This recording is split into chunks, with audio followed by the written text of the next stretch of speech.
जैसे एक बेलपत्र, जैसे एक बेलपत्र, चाहे वो किसी भी अवस्था की हो, चाहे उस बेलपत्र का ये पत्ता आधा टूट गया हो, चाहे वो बेलपत्र का एक पत्ता भी पूरा टूट गया हो, चाहे वो बेलपत्र 2 पत्र की हो गई हो, चाहे वो बेलपत्र को कीड़ा खा गया हो, चाहे वो बेलपत्र खंडित हो गई हो, चाहे वो बेलपत्र किसी भी तरह की हो गई हो, चाहे वो बेलपत्र शंकर जी पे चढ़ी क्यों ना हो, चाहे वो बेलपत्र एक किताब में रखकर सूख गई हो, चाहे वो बेलपत्र के टुकड़े टुकड़े हो गए हो, चूरा चूरा हो गया हो, तो भी वो बेलपत्र मेरे शंकर भगवान स्वीकार कर लेते हैं।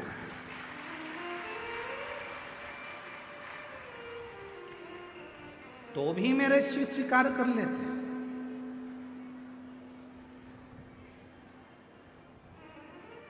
कभी अगर मौका लगेगा तो हम अपनी जिस गाड़ी से हम लोग आते जाते रहते हैं, उस गाड़ी में हम लोग एक किताब रखते हैं शिव जी की, वो एक किताब रखते हैं। उस किताब में बेलपत्र को, ऐसे बेलपत्र को हम लोग रख लेते हैं।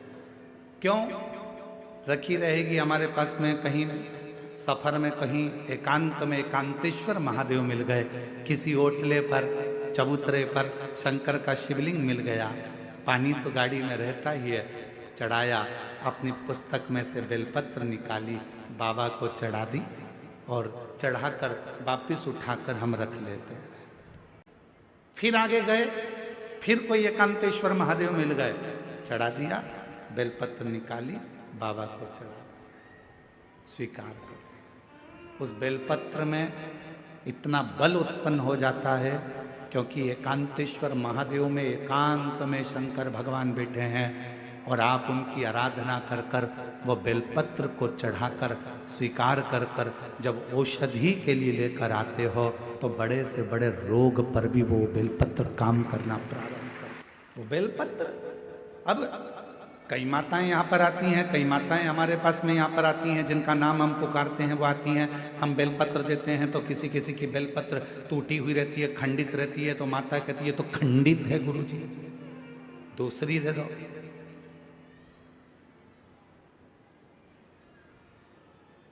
दूसरी दे दो। अब हम आपसे एक बात पूछें, जरा उत्तर दोगे क्या?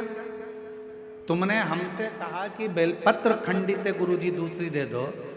तुम्हारे को बीपी है, ब्लड प्रेशर है, और तुम्हें डॉक्टर ने गोली दी है, ठीक है, समझना जरा बहुत अच्छे से, बीपी है, ब्लड प्रेशर है, एक गोली डॉक्टर ने दी है कि रोज खाना, और तुम्हारा पोता, तुम्हारा नाती उस गोली को तोड़ दिया, गोली के 2 टुकड़े कर दिए उस नाती ने।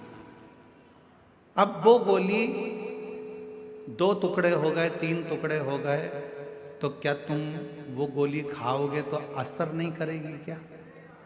बोलो तो जम के, करेगा ना? गोली तो असर करेगी, भले उसके 3 टुकड़े हो गए, 4 टुकड़े हो गए, 5 टुकड़े हो गए।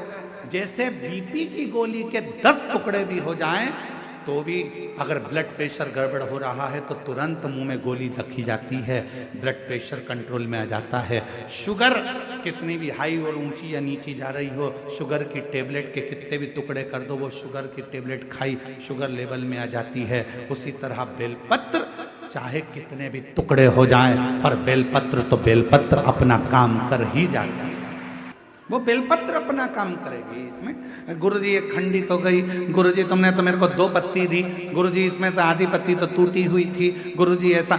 अरे बेलपत्र, वो भी शिव महापुराण की, सारी दुनिया चाहती है कि ये बेलपत्र हमको मिल जाए, पर भगवान की कृपा से यदि भाग्य से तुम्हारे हाथ में आ गई है तो उससे जोरदार किस्मत वाले तुम हो नहीं सकते। फिर वो आधी मिले, 1 मिले, जितनी मिले उसको स्वीकृत करें। वो अपना असर दिखाएगी, ऐसा नहीं कि वो अपना असर नहीं दिखाएगी, वो अपना असर दिखाएगी। कई लोग कह देते हैं नंदी तो पत्थर का है गुरुदेव,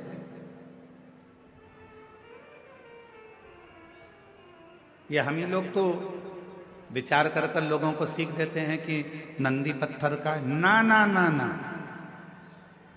शिव जी के मंदिर में जो नंदी मंदिर के बाहर बैठा हुआ है, तुम्हारी भूल है जो तुम उसे पत्थर का मान रहे हो। उस नंदी के पास बैठकर कितना भी बड़ा दुख हो, थोड़ी देर उसके पास बैठकर अपने दुख को कहना प्रारंभ करना। 15 दिन इंतजार करना, 16वें दिन तुम्हारा दुख कटना प्रारंभ हो जाएगा। किसी से नहीं किया तुमने, ना अपने रिश्तेदार से, ना नातेदार से, ना कुटुंबी से, ना कबीले में, ना परिवार में, ना रिश्तेदारों से, ना अपनों से, किसी से अपना दुख नहीं कहा।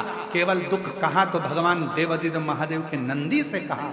और नंदी से तुमने तो कहा था पत्थर के नंदी से।